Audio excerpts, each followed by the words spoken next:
আসসালামু আলাইকুম প্রিয় ভিউয়ার্স, দেখেন এগুলোর অনেক কাটা হয়। ইউনিক ড্রাগন এগুলো, কিন্তু কাটাগুলো পেকে যাওয়ার পরে এখন আস্তে করে দিলে পড়ে যায়। অনেকের প্রশ্ন ছিল কাটাগুলো কীরকম সরাবো। এই দেখেন এরকম টাচ করলে এগুলো নিচে পড়ে যায়, তাহলে আর কোনো সমস্যা হয় না। দেখেন একেবারে ইজি এগুলো। এখানে আর কাটা নেই, এই সাইডে কিছু আছে।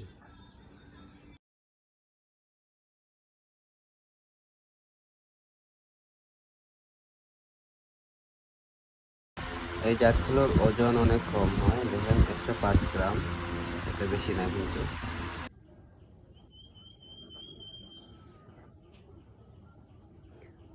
এটি আজকে কাটবো। এগুলোর চামড়াগুলো অনেক পাতলা হয়,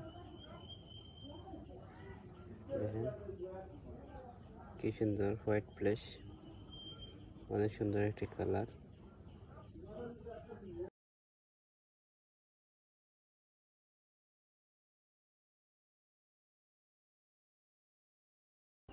দেখেন এই জাতগুলো এত দামি হওয়ার কারণ, এই দেখেন খোসা কত পাতলা, কিন্তু কালারগুলো দেখেন এত মধু, এত মিষ্টি হয় এগুলো, যা বলার বাহিরে। এই জাতগুলো অনেক বেশি মিষ্টি হয়, দেখেন তো।